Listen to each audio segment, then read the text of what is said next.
u kontekstu plaćamo da li je to isceljujuće ili abreakcija, da li se osjećamo rasterećeno ili još više napeto i tako. To su naravno više te stručne stvari da pričam, ali ja to mogu da kažem da mi je mnogo drago kao izdavač da mogu ovo, da je Maran imao poverenje u mene i ovaj moj poetom da to možemo da objavimo. Knjiga se ovde može kupovati, trenutno ekskluzivno, samo ovde.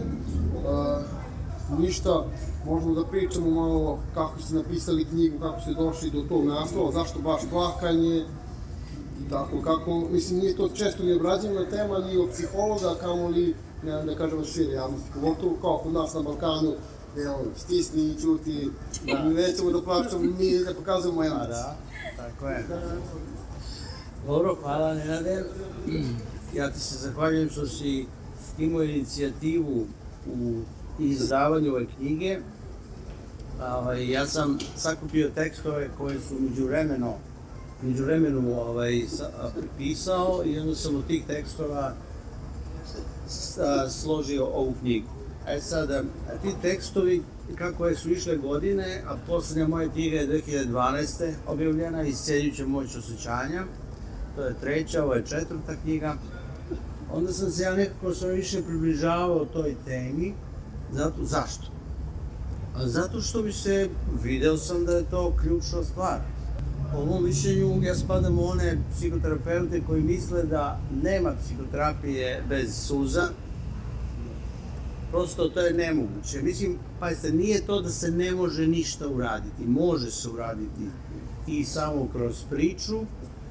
Ljudima nekim to puno znači, pogotovo ako uspevaju da menjaju sistem vrednosti svoj, pa je taj sistem vrednosti usklađeniji s realnošću, onda oni imaju boljitak i od takvih intelektualnih tehnika i načina rada. Ali ako hoćete da se promenite fiziološki, znači suštinski, zato što emocije preko talamusa imaju direktnu vezu sa celim organizmom. I ako vi uspete da razrešite neku emociju koja vam je godinama stajala tu negde, onda se i telo oslobađa tog pritiska i klijenti izveštavaju o raznim, ne samo psihološkim poboljšanjima, nego i telesnim poboljšanjima. Nikad se ne zna šta će se kod nekoga popraviti, ali se redovno dešava da neko kaže da se popravilo ovo, popravilo ono, kao psorijaza mu se smanjila, ekcemi, ne znam, onda malo je hrabri u druženju s ljudima, više spreman da rizikuje u tom socijalnom smislu, da je popustila napetost, da neko bolje spava i tako dalje. Znači, zaista, mi nikad ne obećavamo da će se to nužno desiti, zato što onda to postaje jedna neurotična trka da se desi neka fiziološka promena, ali zaista se dešava, zato što su emocije, kao što znate, mnogo dublje povezane s našim telom nego misli. Mi možemo svašta da mislimo, ali dok tek kad emocije, kad se pokrenu, onda se i telo pokreće. U stvari, emocija, koren te reči je pokret, motion. Emocija znači da se nešto pokreće iznutra, iz organizma, neka energija. Tako da jedino emocije imaju moć da menjaju nas iznutra, dubinski, fiziološki. Sada, to se, da, odlično pitanje, kako da ne. Ali to sad znači, recimo, jedan konkretan primjer. Neko ima, recimo, sa endokrinim sistemom, znači, žugupačne žvezde, luče, ne znam, recimo, tiroidi, recimo, ne pa imamo kazanu sporedno, mi smo mogli da zaključimo da kroz psihoterapiju, ako recimo ja budem taj kome će malo presko tako rekli, slušajući vas da ne znam od nekoj sa odvezane pošle vezani, to sa ponuku koje cene, ja recimo imam usporedni različite zvezde, da mi recimo kroz... To je moguće da se desi. Znači, moguće da rezultat psihoterapije bude taj. Tako je, apsolutno. Ne znam, mi ne možemo da predvidimo šta će se kod koga promeniti, ali se promene redovno dešavaju. Eto, to mogu da vam kažem. Emocije su, ako se nešto dogodi sa emocijama, ja mislim da neke dublje psihoterapije ne. A kažem, ne želim da podcenjujem kognitivne i razne intelektualne vrste psihoterapija, ne podcenjujem, zato što one korigujući sistem vrednosti mogu stvarno da nešto pomogu klijentu, ali ima jedna grupa nas se ne zadovoljava tim malim promenama, mi hoćemo veće promene da se dese i onda nije to jedino moje mišljenje, mnogi psihoterapeuti misle to isto, da su emocije ključne i da bez toga nema prave psihoterapije. Sad, kad se kaže moramo nešto uraditi sa emocijama, znači moramo obrađivati emocije na drugačiji način nego što je klijent do sada obrađivao, to i dalje mnogo ne znači. Šta sad znači obrađuješ emocije? Kako to obrađivanje emocija, koji je smisao toga, šta to konkretno znači? Na osnovu literature, na osnovu mnogih iskustva, mislim da to znači kako klijent razrešava emociju koja mu je dugo stajala negde u telu i psihi i nerazrešena. Znači, kako se time bavi, kako se oslobađa neke emocije.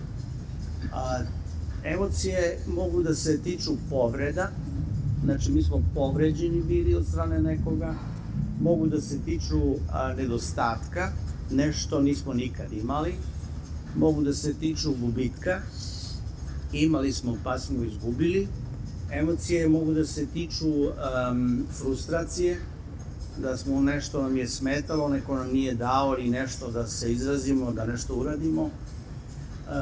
I to je povezano recimo sa besom dosta. Emocija može da se tiče stida, da se mi stidimo nečega jer mi nismo uspeli u nečemu što smo hteli. Može da se tiče zavisti i ljubomore. Zavist je kad neko drugi ima nešto što mi nemamo, a ljubomora kad neko nam krade ljubav. Znači nešto što mislimo da bi nama trebalo da, a neko drugi pokušava da tu ljubav nam ukrade. To je ljubomora. I eto, to su tih 5-6 glavnih emocija, odnosno ne povreda, nego trauma, odnosno bolova kojima se mi bavimo u životu i onda i u psihoterapiji. I sada, ja sam primetio da kad se kaže evo ja sam tu emociju razrešio, obično se misli da neko isplakao. I onda se kaže plačite slobodno, suze su okej, plakanje je zdravo i tako dalje. I onda to sve sjajno zvuči, dok u praksi ne naiđete na situaciju da neko plače i da mu nije bolje. Imate ljudi koji puno plaču, ali njima nije bolje. Da, čak, ali to kao način života. Kao način stil života, malo nešto samo da neko nešto kaže, on se rasplači, pa ne može se smiriti.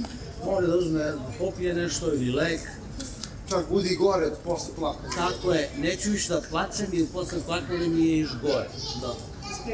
I onda se vi sad tu zbunite, jer čekaj, kako sad bi nakon moje gore, ako je plakanje način oslobađanja od potisnutih emocija. Eto, to je što po mom mišljenju ključno u psihoterapiji. Kako neće plakanja, kako u psihoterapiji plakati, a da vam bude bolje, a ne gore. Od čega to zavisi? To znači da sad njemu treba kanalisanje.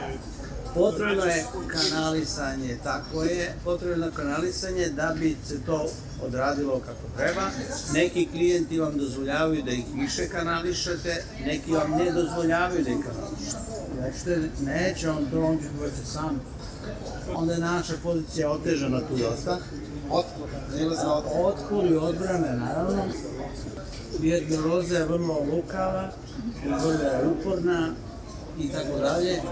Tako da, ja sam u ovoj knjizi, ćete u nekoliko ovih poglavlja naići na po 5 do 10 faktora od kojih zavisi da li će plakanje biti lekovito ili neće. Sad Izvinite se, da li je kada je plakanje u pitanju? Da li je, Što ti mi čuješ, oni samo poglasni svi. da li je redak slučaj, odnosno da li se češće dešava da je svaki put kod ljudi to plakanje lekovica? Pa kažem, prosto nisam... Ili je neko srećnik? Pa, Ako mu je non stop plakanje lekovica? evo, slušaš sad priča narod. Narod kaže, nema šta plačeš, nema plakati, nema vajde od toga. Plakanje je slabost, nećeš ništa time rešiti, ništa se neće time promeniti. Kad plačeš, vidio te boli glava, što bi plakati? A isto tako ćete čuti čak i od istih osoba. Ćete čuti, ja sam se isplakao, mnogo mi je lakše sad. Isplačiš se slobodno, bit će ti lakše. Plakanje su, kako se ono kaže, spiraš bol iz svoje duše, imaš taj izraz da se pere duša plakanjem, mnogo lepih ima izraza, ja sam na Gemini ukucao, dajte mi 10 poznatih ličnosti koje su govorile o značaju plakanja. I stvarno iz lista za čas samo 10, a ja mislim da ima stotine ljudi koji su pozitivno govorili o plakanju. Znači, i jedno i drugo se dešava i postoji u narodu i jedno i drugo mišljenje i u psihoterapiji takođe. Znači, imate psihoterapeute koji, ako neko se ne isplače, ne veruju da su bilo šta uradili u tom procesu, a imate ljudi, na primjer, nekih orijentacija, ja se neću navoditi, koji kaže ja zabranjujem mojim klijentima da plaču. Znači, to su ekstremi, to je nevjerojatno koliko se psihoterapeuti razlikuju sami. Ja sam moje dete učila da je plakanje tehnike lutiške. Ne, da mora da izađe, da odgovore. Duševna higijena. Duševna higijena. Eto, to je taj argument u prilog. Kao što imate i protiv, tako i za.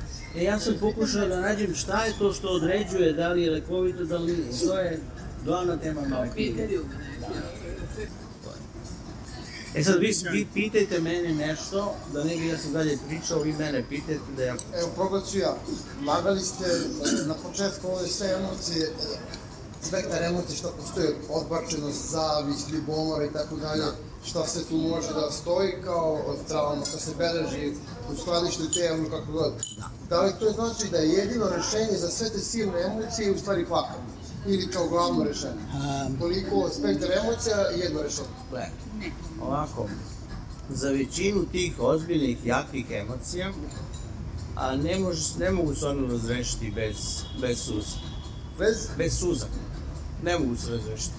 Jake, duboke emocije, povrede, nedostaci, gubici, ako su stvarno ovako ozbiljni i dosta su uticali na osobu, ne mogu se razrešiti drugačije nego da se isplaču na taj dobar način. Ali imate vi dosta toga, postoje slučajevi gde mi nešto pogrešno zaključimo, imamo neku zabludu.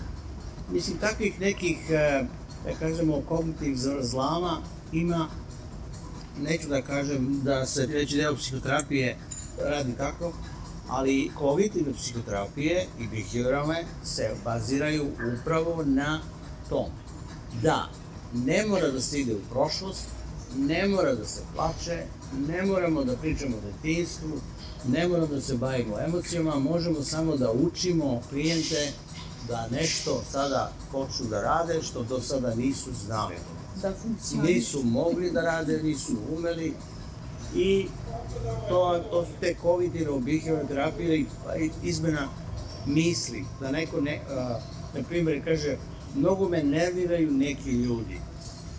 I onda Albert Ellis, koji je tvorac racionalno-emotivne behavioralne terapije, on kaže, ko kaže da ljudi tebe ne smeju da nerviraju? Prihvati da će da te nerviraju. I to je znači izmena, to što ne zovu kognitivne distorzije. Znači, ako ti misliš da ljudi ne smeju da te nerviraju, onda će se nervirati, jer zašto te nerviraju. Ako kao shvatiš da mogu da te nerviraju i pravo te nerviraju, onda kao, pa dobro, ajde, neka me nerviraju, sve radim. Znači, imaju pravo, pa ako imaju pravo, onda dobro, onda sam opušteniji. Znači, ima tako nekih stvari gde mi možemo da neki uvid steknemo o nečemu, o nekim odnosima, o nekim, da kažemo, stvarima, kako stvarnost funkcioniše i odnosi među ljudima i ti uvidi nam pomažu da onda prevaziđemo tu neku i razrešimo tu neku našu, neku tendenciju, neko ponašanje, neku naviku i tako dalje. To je to, ali ja mislim da kao u većini slučajeva, i ako hoćete dublje da idete, ja mislim da ne može bez plakanja. Najprostije evaluaciju učinkovitosti tih terapija koje se bave emocijama, odnosno ove terapije. Ajde još neko pitanje. Samo ja da hvalim još jedno pitanje, da se vratim na emocije i ove traume što smo pitali na početku. Zašto čovek mora da se vrati na stane emocije da bi kao razrešio to i da živi nove? Kao što... Stoji u njemu. Da, kao što stoji tu u nama, kao možda nastavimo... Što smo tako zavedeni. Što imamo istoriju? Imamo istoriju koja utiče na sadašnjost. Tako je, tragovi. Istoriju koja utiče na nas sadašnjost. Istini tragovi. Meni je naš... Ovo je nešto biološki, ali ne znam zašto čovjek se čuva i dalje, tako tvrdogleda u sebi svoju istoriju, te traume, bilo... Zato... Nije to tvoje tvrdoglavo, to je... Ja mislim da ne znam što je biologija ljudska takva. Moramo od Boga. Mislim da to nije pitanje za Mariju. Jeste. Evo sada što je posljedno pitanje. Prvog dana kad ti je ovo bilo otvoreno, ti si pričao o tome kako je kod nas muški ne plaći. Ljubi muško ne plaći. I onda to uvlači i žene koje kaže čine ako je. Zašto u našoj tradiciji muškarac ne smije? Nije samo u našoj, nije samo u našoj. To je društveno uslovljeno da čovjek ne plaće, a biološki treba da plaće. Biološki čovjek traži njegov priroda da plaće, a društvo ne da plaće. Ništa, da napravimo društvo za plakanje. I onda bi svi došli. Zbog čega plaćeš? Ključno pitanje je zašto neko plaćeš. Znači, ako bi sad mi slomili tebi 3 čaše, da li bi ti plakao jer smo ti naneli štetu? Ne. Ali idemo dalje. Bes ne ovo. Lako bi bez. Dao bi nam da platimo. Slušaj ovo, da ti neko razvali knjižar, ne daj Bože. I ti dođeš ujutru, sve razvaljeno, sve pokradeno, uništeno. Da li bi plakao? Verovatno bih. Znači, odgovor nije baš sad potpuno ne, nego kao, ne znam, verovatno ambika je. I na kraju, ako izgubimo voljenu osobu, da li bismo plakali, to svi znamo da da. Pa sad, znači, zavisi od čega plaću. O tome se radi, o tome, to je glavna stvar. Koje su prave suze, Marina, koje su, mislim, pogrešne? Krokodilski. Krokodilski. Pa evo ovako da oduzme kivo se podsjetim. Samo razlog da kupi ljudi kivo da početaju. Da navedemo nekoliko faktora. Prvo, ako plačete iz pogrešnog uzroka, znači plačete zbog nečega što nije pravi razlog vašeg bola i patnje, nećete imati efekt plakanja. Osim možda kratkotrajno neko rasterećenje, ali beznačajno. Pogrešan uzrok.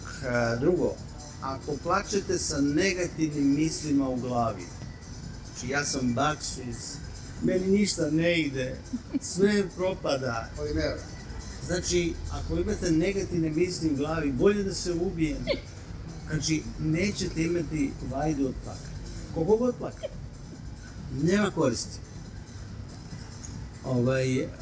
To su vam dva najčešća, onda okrivljavanje drugih. Hronično okrivljavanje drugih. Sad ću da vam pričam šta mi je on uradio, on je ovakav, on je onakav, otac, majka, šef moj šta mi radi na poslu. Mogu da, ako okrivljeni od druge, ovaj svet, kako da mogu da budem zdrav u ovom svetu, drugi su krivi, nisam ja, samo mi je sve nego drugi.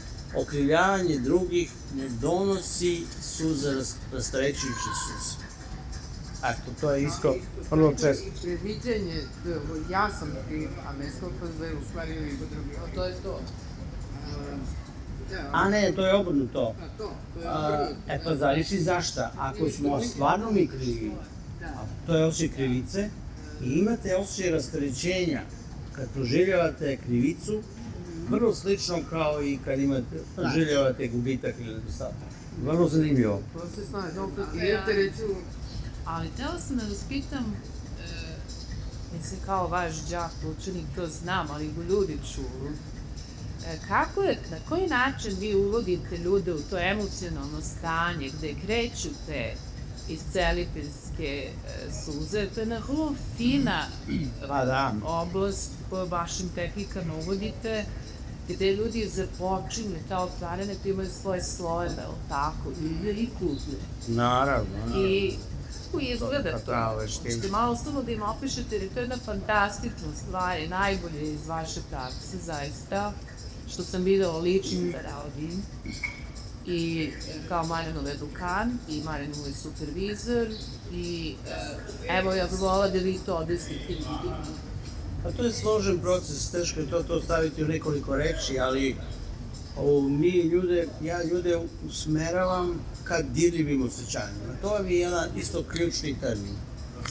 Dirljiva osjećanja, dirljivi bol, a ne bol, samo čisto i emocije. Odnosno to ono što vi Mi idemo ka dirljivim emocijama i dirljivom bolu i dirljivim osjećanjima. Mi to ju. Zašto? Dirljivo u smislu da je mešavina ljubavi i bola.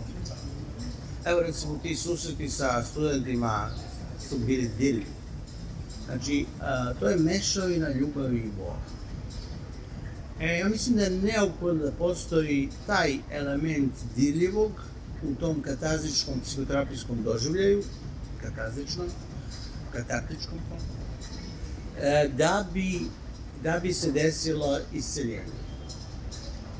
Neophodno je da osjećanje bude dirljivo, mešavina ljubavi i bol. Ne može samo bol. Znate, kad neko samo bol osjeća, bukvalno samo bol, onda se on cepa iznutra, odnosno to je jedan razarajući doživljaj koji nigde ne vodi. Možete doživljati bol kao bol, ja sam besan, kao bol doživljati. Pati mnogo, čaše lomim, ja sam, mnogo mi je teško, ali neće vam to pomoći. Nećete se iz toga isceliti. Možete doživljavati takvu neku kao da vi, ne znam, doživljaj da ste imali oca koji je bio prestrog. Vi možete patiti, moj otac je bio prestrog i mnogo me namučio i kako da mu ne prostim i kako da ja različim sve ovo i da plačete, ali nema od tog čistog bola nema ništa, dok se ja bi kao terapeut pokušao da vidim šta i povezuje tog klijenta i njegovog oca. Koja je veza tu postoji? Da li je možda taj čovek nešto i dobro uradio u životu svog klijenta? Da pronađem nešto što ima dobro, neku pozitivnost, da bi se uspostavila ravnoteža između bola i pozitivnosti i neke ljubavi. Znači, onda se pojavljuje istinski bol. To je dirljivi bol, onda se pojavljuje nešto što kad se doživljava, onda ima starećujuće i katarzično isceljujuće dejstvo. Bez ljubavi nema. Ja moram sad odmah kad ste rekli bez ljubavi. Ne mislite li da toliko insistiranje na ljubavi danas, ljubi, volite, ljubav, na svakoj reklami ljubav, svugde ljubav, ne optereti čoveka koji pati i koji kaže ja ne smijem da plačem, ja prvo ne volim nikoga, nikome ne volim, mislim tako se on osjeća u tom trenutku, a ljubav je kao neka presija koja dolazi iz polja. Prema važnju. Ne. Da, ali nekada čovjek ne može više ništa da osjeti. Tako je neki. Kako da ne, to se srećemo se s tim svaki dan. A tražiti se da voli. I da ljubav bude zatražiti. A ne, sličan ti o kulturi. To su reklame. Nije samo reklama, i film, i studij. To ništa ne vredi. Ako neko traži od nas da mi volimo, a mi to ne možemo na silu da Pa pijemo. ne, ali to se forsira u društvu. A ne vredi, to je uzalud. Znam da se uzalud, To ali vredi, ljudi jedino pate. vredi kao podsjetnik neki. Da. Šta vredi? All you need is love. Da. Znači, Beatlesi nas podsjećaju. Evo, to mene podsjeća na Coca-Cola. Znači, oni bukvalno kao selling emotions, znate, on neka Da, na ne radiš ložicu tako i... u terapiji, mislim, mnogo Vidi, Ma znamo. naravno, ne, ali zato pričamo kažem, kako ne možemo živimo. da kažemo što bude terapija. Živimo. Više Pričamo o terapiji, da je sve Pa dobro, ali Da. ne dolazi čovjek imun na terapiju, dolazi iz sveta, dolazi iz kontakata, dolazi iz 1000 situacija. I onda se nešto radi na taj zamah. Nego sam na Marinu tom timu sa strogim ocim napravio i zato volio sam. Jednostavno, ja mislim da ne bi trebao i sad da se suoči sa tom svojom ljubavi tim osu, koji je stoka mi njega dolaze do deci. I bez te ljubavi ne empatije za to klijenta. To je kada pričamo, ne ovo si Jako je opet strog prema njima. Znači, Ja nešto, nađe nešto što je dobro, iz oca, uvijek nečega da ga voli. A kako ga... postoji, kada to se ne može da bude čovjekom Može i to, to su ekstremni slučajevi. To su baš ekstremni slučajevi gdje stvarno ne možeš da nađeš ni krunicu svoje ljubavi. Ako neko nije dobio ljubav, napuštena deca, ostavljena deca, kako, odakle oni da crpe, iz kog izvora? Iz odnosa sa drugim ljudima koje su imali. Jer postoji biološki roditelj, ali postoji psihološki roditelj, emocionalni roditelj, koji ima bio emocionalni roditelj. Onda odakle on Ne. Nađeš sebi svoje roditelje, da. Eto, to je ono što, o tome priča moja knjiga, pa eto, nadam se da će vam biti zanimljiva. Ja sad vremena pričam, I više. tako da, Dobro, ove suzo si, ko to ništa. to se ne važi. To se ne važi, da. Od luka, suzavca i drugih stvari, od udarca, to se ne važi.